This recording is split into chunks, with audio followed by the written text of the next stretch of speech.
Let's begin with a story. It's about Hippocrates. You may have heard of him. His contributions to the field of medicine were so numerous that he's known as the father of medicine. He lived from about 460 BCE to 370 BCE. In addition to being responsible for the use of clinical observation, the systematic categorization of diseases, and the formation of the humoral theory, he also believed, very firmly, that diseases were not caused by superstition or by the gods. And that's where the trouble began. Today, we think that what he did was nothing short of revolutionary. Hippocrates is so revered that the ethical oath taken by doctors to treat patients to the best of their ability is named after him. But approaching medicine by subjecting it to systemic study rather than religious guidance put him at odds with ancient Greek religion. Hippocrates' approach put him in the crosshairs of the cult of Cosmos. Specifically, the priestess Chrysis, who was part of the cult of Cosmos. And this wasn't just any old cult. It was one that hoped to achieve nothing less than complete control of the ancient Greek world. If this has started to sound a little suspect to you, a little bit like it's not true, you're right, at least partially right. Everything we told you up to the part about Hippocrates being in the crosshairs of the cult of Cosmos is true. The rest is from the 2018 video game known as Assassin's Creed Odyssey. He suffers from neglect. Neglect? Good food, warm clothing, so much could have helped. But since other caretakers assumed his condition was a punishment from the gods, they neglected him. Challenging tradition. You must be Hippocrates. Yes, I'm also very busy. We know first vampires, then ghosts, and now this. But consider, a good portion of Hippocrates' biography in the game is actually accurate. And even if the cult of Cosmos is made up, the fact that he was going against the grain to suggest disease was more science than superstition is also correct. And it all kind of begs the question, can we learn history through a video game? I'm Alexis Pedrick. And I'm Lisa Berry Drago. And this is Distillations. According to the research firm Nielsen, more than half of all Americans turned to video games during the pandemic, either for entertainment or escapism, or escapist entertainment. That's a huge number of people, but maybe it shouldn't be that surprising. After all, the video game industry is bigger, money-wise, than the film and music industries combined. Our producer, Rigoberto Hernandez, was one of the many people who turned to that escapist entertainment over the last year. Hi, Rico. So 2 weeks before Philadelphia went into a lockdown in March 2020, I went to my local Walmart and I forked over $280 to buy a PlayStation 4. Now, keep in mind that I hadn't played a video game since I was in the 8th grade, but the prospect of getting lost and escaping the pandemic seemed really appealing. And so, what kind of games were you looking for?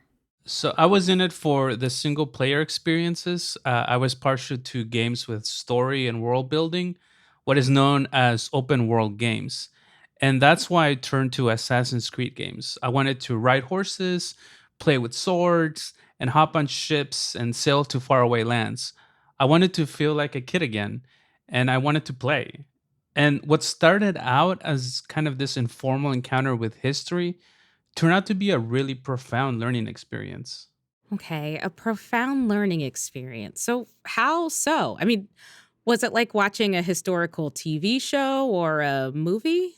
It was actually an experience unlike other types of historical media like TVs or TV shows, because video games give the player agency and because they are simulations in which the worlds are more immersive and realized. But video games are also just like other types of historical media, also known as historical fiction, in that they spawn endless debates about the intention of the creator, the accuracy of the work, and the representation of the people. And what makes historical games so compelling right now is that more people are playing, and that has created more interpreters of history, which really broadens our collective understanding of the past. And those are the things that I want to talk about in this episode. So your experience left us with lots of questions. Are historical video games an important tool for learning? Are historical video game developers creating historical fiction? To what end? And do they need to be accurate to be credible or to be useful? And are the people represented as accurate as the worlds that game developers build? But the big question we're asking, the thing we're really interested in is it okay to have informal encounters with history? What do we lose when we start putting engagement and imagination ahead of accuracy? And that's a valid thing to ask, and as people who do the history of science, you might be wondering where we come down on this. But it turns out if we flip that question around and start thinking about what we gain, the conversation gets a whole lot more interesting. Chapter 1. Developer Historians. Over the years, there have been plenty of moral panics about students consuming historical fiction and taking what they read or see as facts and evidence.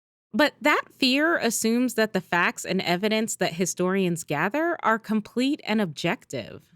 In reality, much of it is open to the historian's interpretation, especially when there are gaps. Gaps are scary.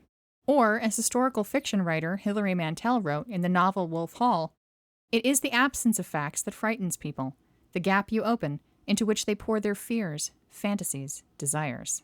History is, after all, sometimes impossible to verify, and historical fiction serves the role of filling in the gaps to make sense of the past.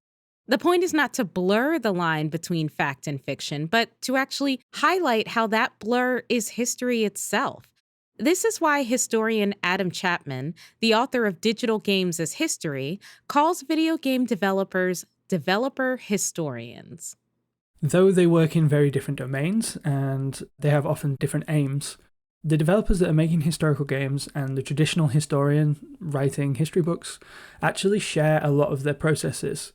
A lot of the time they're both negotiating with evidence, they're trying to be appealing. There's a rhetorical element both to games and to history books. People forget that. Even the driest of academic writing has an appeal to an audience. It's trying to convince an audience of something.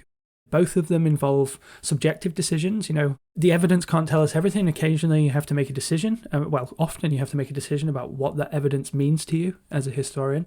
So, game developers and historians both have to make the subjective decisions about evidence, but does that really extend to calling them developer historians? Well, let's talk a little bit more about what historians do. In fact, let's stay with the ancient Greek theme and go all the way back to how Herodotus, aka the father of history, practiced his craft. In the 5th century, he wrote a volume of books simply called Histories, and it's all there right in the first sentence. Herodotus of Halicarnassus here displays his inquiries. To him, it was vital that it not just be a long list of names and accomplishments to be blindly accepted and unchallenged. When he wrote about the Persian-Greek War, documenting the success and failure of both sides, he hoped to understand why events happened the way they did. Oh, and it just so happens that Herodotus is also one of the main characters in Assassin's Creed Odyssey. My name is Herodotus. I'm a storyteller. In the game, Herodotus follows you through your 50 to 100 hour, depending on your style of play, journey from Athens to the Olympics. He's there to document your progress throughout the game. Get it? Because he's a historian? But going back to the real Herodotus for a minute, the way he dealt with history perfectly encapsulates how developers are replicating the historical process. We often think about history as a straightforward series of events. One thing leads to the next in a neat, orderly, linear fashion. But that's not always what history is for historians. For them, for us, it's a system of constantly asking why events happened the way they did, and then creating a narrative based on the evidence they've gathered. And this is what Ubisoft, the developers of the Assassin's Creed franchise, are doing when they're making these games. All right, so we've mentioned it a few times, but for those of you who aren't gamers, let us explain. Assassin's Creed has 12 entries in the franchise. The overarching conflict is between a group of assassins, the good guys, fighting for peace through freedom, and the Templars, the bad guys, who also want peace but want to do it through control of people and events, as bad guys are wont to do. Since its launch in 2007, Assassin's Creed has set its games in the Crusades, Renaissance Italy, the American Revolution, the French Revolution, the 18th century golden age of piracy, Victorian-era London, ancient Egypt, medieval England, and, of course, ancient Greece. There are always two timelines in these games, one in the present and one in the past. In the present, a modern day person has access to something the game calls the animus. It basically reads genetic material from a past person or thing and then renders the past world that that person or thing came from. A genetic time machine, if you will. That's really the game in a nutshell. And the developer Ubisoft not only has historians on staff, they also hire a lot of consultants to get some of the details just right. But wait a minute, you might be thinking, if they have all these historians on staff, then isn't accuracy a major part of the game? Good question. The answer is yes. But also, no. Chapter 2. What's the deal with accuracy? In 2018, Marc-André Ethier, a history teacher and professor at the University of Montreal, wrote a paper in which he interviewed consultants who worked on Assassin's Creed Black Flag, the franchise's take on the 18th century golden age of piracy in the Caribbean. Here's what they told him. Ubisoft was asking very precise questions on many details. What kind of button was on that kind of coat that was worn by soldier at that time, or what color was the wall on this room in this building. The reason developers care so much about these seemingly minute details comes down to something one of the original producers for Assassin's Creed games, Jade Raymond, says. Quote, by grounding a story in reality, you increase its credibility. Or put another way, the more specific historical detail, the more immersed you can become in the game, and the experience will feel authentic. This kind of phenomena of the granular details, as you say, being very important, is actually something we see throughout popular engagement with historical media. So research has shown, for example, that if you ask audiences about the accuracy of historical films or historical, period dramas, the thing they will focus on is material culture. That's Adam Chapman again. As he explains it, people tend to focus on whether the buildings or the clothes are right. That's what makes something feel authentic to players, and that authenticity matters. As our producer Rigo can tell you, one of the biggest pet peeves for video game players is when a game quote-unquote breaks immersion. That's a sin. I can't overstate how important it is to be immersed. That's the whole point of playing the game, so that I don't have to think about COVID-19 even for 1 second. So, to give Rigo that experience, games like Assassin's Creed have to get the details right, taking the fantastical elements of the story and grounding them in reality. Now, notice so far our discussion of accuracy revolves around giving the player a certain kind of experience. And this is where some historians and game developers start to part ways. The main sticking point always seems to be about accuracy. Do these games need to be strictly accurate in every detail? And for the developers, the answer is it's more important to be authentic than factual.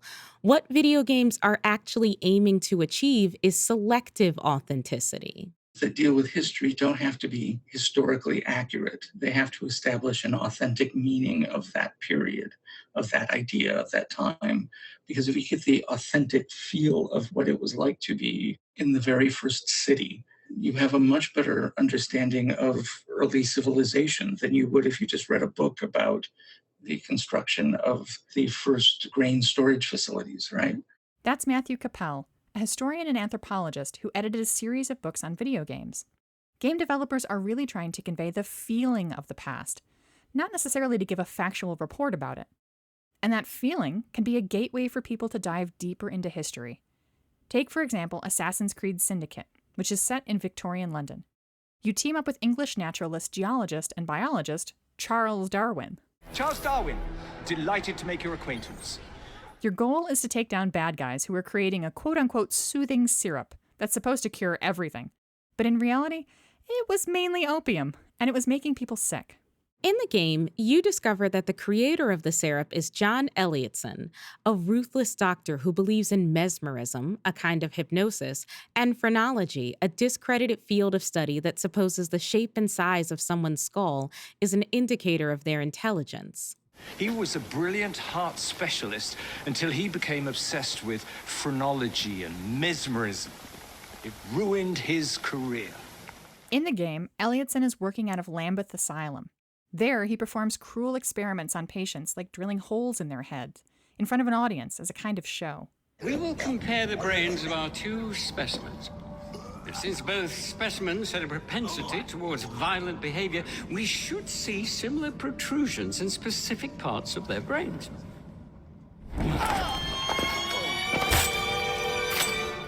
Your job as a player is to sneak through the asylum, pretend you're one of the patients, and then use your moment when you're lying on the operating table to, you guessed it, assassinate him. Like the story we told you about Hippocrates at the beginning of the podcast, not all the facts are accurate. Elliotson was certainly not killed by an assassin working undercover as a patient, and Charles Darwin was not the one leading the charge. But Darwin and Elliotson were both real people, and the feeling of history this part of the game gives you is right. In the 19th century, people really did fall victim to quack medicines that contained everything from morphine to cocaine to, yes, opium. And people did get sick and often died. And John Elliotson was pretty ruthless, so much so that his students said one should let him diagnose but not treat the patient. And drilling holes in people's heads? That wasn't imaginary either. It was part of doing a lobotomy, a real treatment that was widespread in the mid-1800s after the scientific community became fascinated with the case of Phineas Gage, a railroad worker who had a rod blown through his head in a work accident and developed a whole new personality. But the thing that struck Rigo the most was the location, Lambeth Asylum, which doesn't exist. The Lambeth Asylum in the game is actually based on the infamous Bedlam Hospital, known for experimenting and abusing their mentally ill patients. I knew of the real Bedlam Hospital, but when I was playing, my mind just filled in the blank that Lambeth Asylum existed in real life, and the game did that through world building. What these developers are doing is also acting as historians. They are representing the past for people, and whether we as historians like those representations doesn't matter as much as the fact that those representations are having an effect, potentially, on how popular audiences think about the past. You might think that's a bad thing, but consider the player who doesn't work for a museum that explores the history of science. They are so immersed in the game, Lambeth Asylum feels real. So they just have to Google it, just to check. And what they discover is a whole treasure trove of information about actual history for them to dive into. And this question about historical accuracy in video games is near and dear to our hearts, partly because, well, the Science History Institute is trying to develop one. The game begins in the 16th century London home of Viola, a budding alchemist in her early 20s. She lives with her father, who runs a successful goldsmithing shop attached to the home, in which Viola has trained and worked in since she was a young girl. For the last few years, we've been working on the idea of a digital game that would center on the history of alchemy, set in early modern London. In 2017, we even received a grant from the National Endowment for the Humanities to begin prototyping. Our partners in this project are Drexel University's incredible entrepreneurial game studio and the indie developers at Gossamer Games, who specialize in innovative and highly visual game storytelling. Our proposed game will tell the story of Viola, a young early modern woman who wants to escape her marriage and make her own way in the world. To accomplish this, she turns to alchemy. That's right, alchemy, the art of transformation or transmutation, turning lead into gold, making an elixir of immortality called the Philosopher's Stone. Really, alchemy was much more than that. Think of alchemists as early chemists. They used heat, pressure, acids, and other techniques to separate metals, create chemical medicines, produce dyes and pigments, and a whole lot more. Part of the reason why we wanted to make this game in the first place was to show people how diverse and fascinating alchemical ideas were, and how useful alchemy was in the early modern world. And according to Matthew Capel, this is the point. He says that selective authenticity is powerful because it can help you understand your place in the world. For academics like him, the question of accuracy misses the forest for the trees. When you play a game that deals with history, whether it deals with real history or pretend history or counterfactual history, the Nazis won World War II kind of stuff, what you're really constructing is a myth. And that myth is a thing that lets you feel as though you are part of an overarching narrative yourself. And that's how you become a member of society. You share myths with each other. So that's why Batman is so useful. Or I don't think we've gone a year without a Law and Order franchise since the early 1990s, right? And that is the same freaking story every time that tells the viewer every single time that the system works for them. And by constructing those kinds of stories, you construct meaning. You make up a way to understand yourself and your society and your place in it. He's not the only one who thinks this.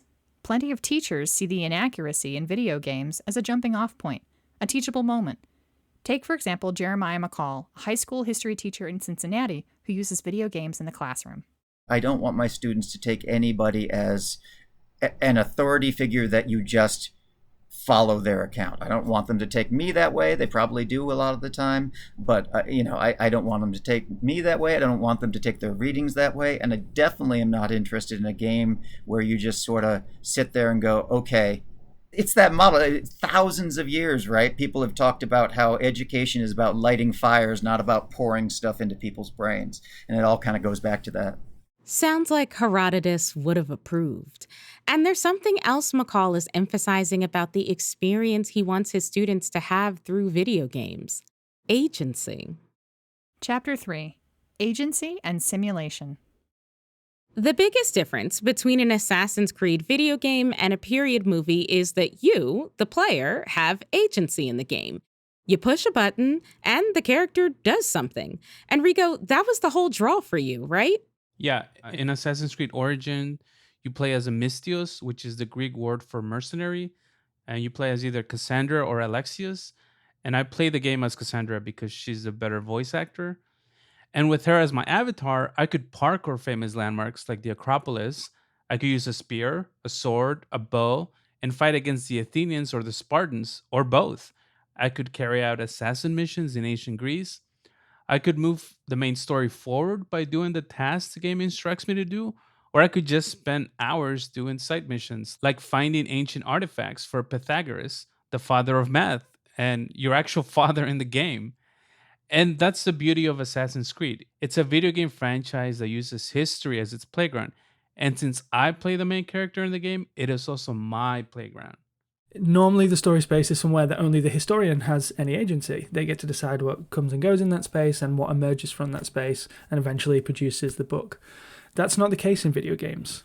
In video games, the audience is actually invited into the story space because the narrative of the game isn't decided until the player plays it. You know, the developer puts in different narrative elements, different narrative possibilities, narrative units, but it's really up to the audience to arrange those and decide them by the way they play the game, by the decisions they make. And so the history play space is really trying to emphasize this unique quality of games. That's not the only thing that makes video games different. They're also simulations, and we've mentioned that word before.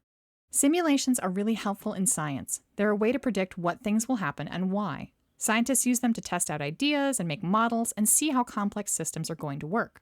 Assassin's Creed is what's known as a realist simulation, where you play as a particular person in the past as it was claimed to be. And the game will use what you would call kind of iconic signs, so sort of signs that are to be taken literally, this is what the past looked like, rather than sort of more symbolic visual symbols. So in those games, really it's about sort of showing it as it was claimed to be. According to Adam Chapman, you could also call realist simulations heritage experiences, which is a fancy way of saying they're a lot like historic sites. It's like going to one of these living history places or going to a sort of grand estate somewhere, and you sort of walk around and you see the actors, or the NPCs in this case. By the way, NPC means non-playable character. All the other characters but you. Going around the daily life, you learn from observation, from having the ability to move around towards what you're interested in, and the arrangement of everything of material culture as well. You know, when you go to a museum, you see individual objects lacking context. When you go to a heritage site, you are given a spatial context. You know, if you see some weird piece of machinery in a museum, you might not know what it is. If you go to a heritage site and you see it in a stable, you might realize it's for horses. And that's akin to the experience you have in video games like Assassin's Creed. So much so that Ubisoft has developed a kind of virtual heritage site using their historic in-game locations. Ubisoft is aware that Assassin's Creed is too violent for schools, but they also know that many of their players, including academics and teachers, love the attention to historical detail. So, as a balancing act, they created these things called discovery tours, in which they keep the world they made in the games, strip out all the violent gameplay, and add additional educational content. They have 2 tours now, Ancient Egypt and Ancient Greece. In the tour of Ancient Greece, the player's avatar visits the temple of the Greek god of medicine. You can approach his statue, as it purportedly existed back then, and a man will begin narrating his biography. In sculptures, pottery, mosaics, and coins, Asclepius was portrayed holding a staff intertwined with a sacred snake. The staff is a symbol of medicine that still endures to this day. Rico, you've actually played one of these tours, right? I did. And when I ran into that statue, I thought that was pretty cool. I had no idea that the staff with the snake that's so dramatic in the game, that's the same snake that's often associated with medicine. And it comes from ancient Greece. And so what I got from that was basically that Assassin's Creed games gave me agency, which is something you can enjoy as a historian, but not always as someone who consumes history. And the simulation was like the virtual museum I could walk around in. Sounds like you're describing feeling empowered. Yeah, I am. Chapter 4: Empowering the Player. In Assassin's Creed Odyssey, Athens is one of the main cities you visit from time to time. In the middle of the game, when you return to Athens, the city has gone dark. There are rats and ravens everywhere, and when you ask Hippocrates what happened, he tells you about a plague. Look around you. Athens is dying. He's trying to stop the plague from spreading, and he asks you to help fight off the fanatics and burn the bodies. Is there nothing that can be done? I try and ease the suffering where I can. The plague is spreading through the victims' excretions. I'm sure of it. The bodies must be burned. Fanatics are roaming the streets trying to stop me in my work. What fanatics? The followers of Ares. Superstitious fools.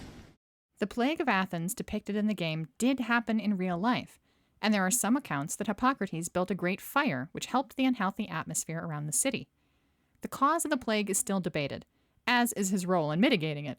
But the important thing is that this is a moment in the video game, Rigo, where you were surprised by a piece of information, and then you went and took control of your learning. Yeah, when I was playing the game, I didn't really pay attention to any of this. I thought, oh, well, plagues happen, and there's this nice doctor who wants to help.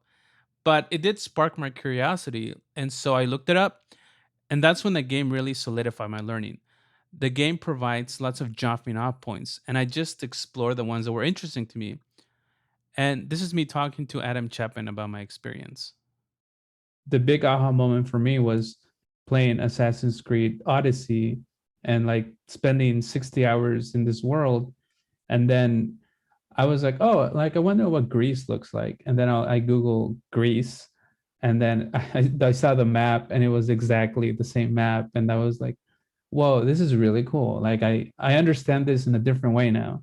Yeah, absolutely. Yeah, and as I said, Sean Beaver's research, the PhD thesis before, that's absolutely what she found. You know, that the games work as a great springboard, basically, to further historical learning. You know, they get people interested a lot of the time, get them excited about their past, so they genuinely want to know more. It's both a problem and a strength of video games. Is in the same research by Sean Beavis, where she did a survey of popular audiences, she found video games to actually be the least trusted popular source. That distrust might sound like a bad thing, but according to Adam Chapman, it's not. Any history that destabilizes its own authority is a good thing. To echo what Jeremiah McCall said earlier about his students, it encourages audiences to think critically. But this also complicates things. It's a problem if you want to teach people things if they don't believe anything they see. There's a kind of interesting dynamic there as well, where you need people to not blindly trust games, but you need them to trust them enough to think, actually, this is worth looking up about because some of this is probably true, or, you know, it's a very difficult thing to balance. So, Rigo, how did you feel about this balancing act? As someone who works with the history of science, how did it affect you as a player? I think to be engaged with history, sometimes it's just enough for the game to spark curiosity about the past. After finishing Assassin's Creed Odyssey, I started playing other games in the franchise because, well, I work telling stories about the past, so it was very much on brand for me, as the kids say. It was an excuse to learn about history while also playing games. I'm doing research. And for many people, these kind of games are sometimes the only avenue they have to learn history. Perhaps the most exciting thing about historical games is their enfranchisement. You know, the way they enfranchise popular audiences into the kind of historical practices that exclusive, rare, or simply unavailable to popular audiences. Compare that to the traditional historical reenactor that's got to buy all of their, their costume, all their clothes, their replica weapons. They have to travel to events. They have to buy food. All of these kind of things that made those kind of activities kind of restrictive according to class, if you like, or at least resources. I think that kind of, like you say, democratization, that enfranchisement, the digital games offer, allowing people that can't afford to go to a heritage site to have a heritage experience, that can't afford to be a reenactor, to engage in reenactment, that haven't got the time or the money to go to university to learn to become a historian, to engage in at least some semblance of what historians do. That's an amazing thing, and I think that's something that's often overlooked about these games. But, and of course, this is us, you knew there was a but coming. Just because historical video games are trying to give players an empowered, informal experience with history doesn't mean that they're excused from having to be thoughtful about what they're presenting. Right. We've given a lot of credit to Ubisoft and Assassin's Creed for balancing attention to accurate detail while also ignoring accuracy if it makes a more engaging game. But there's a huge downside to that.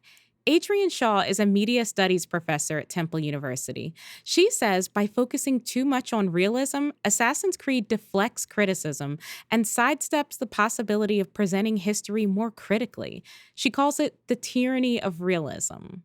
The tyranny of realism is trying to understand representation in terms of goodness or badness, in terms of what is the most accurate. And the truth is, once representation is about accuracy, it really closes down what kinds of representation can be made available. Representation shows us what types of being in the world are possible, and the more diversity in those representations, the more types of being in the world we can imagine. We've actually grappled with this issue in working on our game at the Science History Institute because our main character, Viola, is a woman. Most people think of alchemists as men, and some people who played our prototype thought our protagonist should be a man, too. They didn't think it was realistic that a young woman would be able to navigate the early modern world of science so freely. They argued that a young man protagonist would be better. He'd help them dive into the historical narrative, and it wouldn't take them out of the story or quote-unquote break immersion. Yep, there's a dark side to all that good stuff we said earlier about breaking immersion. They asked why we didn't just pick a well-known male alchemist and feature him. After all, most famous alchemists, Roger Bacon, John Dee, Paracelsus, Robert Boyle, are dudes. A lot of history has already been written about them, and then we'd have a real-life figure to research, and we could make sure every little detail of his life was correct. And this is where you run into trouble if empowering players is the only thing you prioritize in a historical video game. To some of our testers, an anonymous fictionalized woman alchemist seemed too far-fetched, too difficult to research or to quote-unquote prove. They thought our woman protagonist was, well, just too much of a fantasy. But the historical fact is women have always been engaged with alchemy from the very beginning. Women like Mad Margaret Cavendish, who not only wrote alchemical theory, but some of the very first science fiction. Women like Marie Murdrach, who created one of the first chemistry textbooks to teach her women students. Women distilled tonics and medicines as part of being family caretakers. They supported alchemical households and laboratories. For every John Dee, there was a Jane Dee behind him, literally. Women's contributions are less well known, but they're definitely significant. And when we decided to create this game, we knew from the beginning that we wanted our protagonist to be a woman, partly because of exactly that attitude. Hey, what's a woman doing in here? As if women were invented in the 1800s and didn't start doing science until Marie Curie was born. But also because we're looking at one of those gaps we were talking about early in the episode. Statistically, there are more well-known men alchemists than women alchemists. Men alchemists publish more books, got more contracts, worked for higher profile patrons. It's true. But what's more important here? Sticking to the statistical fact or revealing the hidden truth?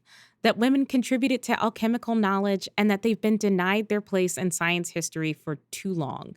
If our game can help change that narrative and make players more curious about the importance of women in science, well, to us, that's the point. Not just historical information, but historical meaning.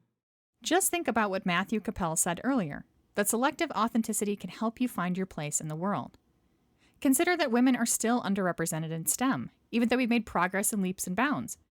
By showing an early modern woman cleverly navigating the world with her science savvy, maybe we can inspire a few young women gamers of today. And that what if we're giving players? What if a woman was an alchemist in the 17th century? That's a powerful tool. So powerful, it even has a fancy word: counterfactual. It's a tool that historians sometimes use to drive home the point that history is random, contingent. This is Adam Chapman again. So we always think about the meaning of something that did happen in relation to how it could have been otherwise, basically. And this is not just on a historical level. We do this in our everyday lives. It's part of sort of human perception. It's part of human psychology. That's the only way we can experience emotions like regret, for example. We can only understand what we did do in relation to what we didn't, and then we might feel regret for that. But we sort of interpret the past in the same way. So it's not actually as far from traditional academic practice as it's been seen as in the past. It's just historians probably didn't write down traditionally what didn't happen, even if they thought about it to understand what did happen. And this is why it's a useful pedagogical tool, because if you confront, say, students or players confront themselves with counterfactuals, they can get a much better sense of not what happened. Counterfactuals aren't great for telling you what happened, but they can be absolutely fantastic for telling you why things happened. So, by empowering the player, but letting them engage in counterfactuals, game developers are actually helping them realize how fragile history is. To help them see why things happened the way they did, not because it was orderly and made sense, but because of personality and politics and weather and wars, all the things that historians think about every day. Now that the city and the country are starting to open up again, I'm gonna still keep playing video games, but maybe not as much as I was playing during the pandemic. Truth be told, the pandemic made me more grumpy than usual. But gaming reminded me about what it was actually like being a kid again and the joys of playing. And what I didn't understand until I reported this story is that the play is a vehicle to make sense of the world. This is Matthew Capel again. And you can think to a classic game like Pac-Man, in which you're just going around a maze eating dots, right? But that game has a beginning, a middle, and an end. And the beginning is a maze full of dots and ghosts, and the end is the dots are all gone. So while the people who study it as play see it as the play part, I tend to see it just as another form of narrative in which you start with all of the dots, and the narrative is you eating those dots. So for one side of game studies, the story is really important. We're not the species that plays. My cat is behind me right now playing. We're the species that constructs stories. We're the species that figures out what's important by telling stories about it. The story itself is the thing, not the play. The play is important, but the story is the important part if you want to understand people. On some level, we know this, and it makes sense. I mean, the Bible has multiple origin stories, which can feel really loosey-goosey, until you take a look at history and realize that it was written at a time when people were trying to make meaning for themselves. They didn't see individual words or sentences as being in conflict. For them, it was the process of talking through how they thought things came to be based on their religion. And this holds true for written histories versus oral traditions. Remember, much of history for many generations was told out loud as stories. The emotions they evoke, the vivid imagery, the memories that they carry are just as important as the facts and figures. And for video games? Well, Rigo, why don't you take us out? The most enjoyable part about playing Assassin's Creed Odyssey is that I see the game in a totally different light now. I didn't pay as much attention to all the historical characters until I started doing more research on them. And what started out as an informal encounter with history turned out to be a profound learning experience.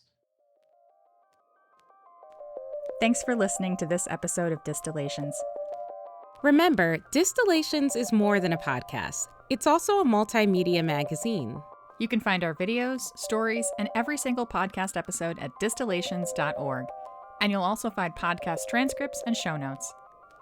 You can follow the Science History Institute on Facebook, Twitter, and Instagram for news and updates about the podcast and everything else going on in our museum, library, and research center. This episode was produced by Mariel Carr and Rigo Hernandez. And it was mixed by Jonathan Pfeffer. The Science History Institute remains committed to revealing the role of science in our world. Please support our efforts at sciencehistory.org/give now. For Distillations, I'm Alexis Pedrick. And I'm Lisa Berry Drago. Thanks for listening.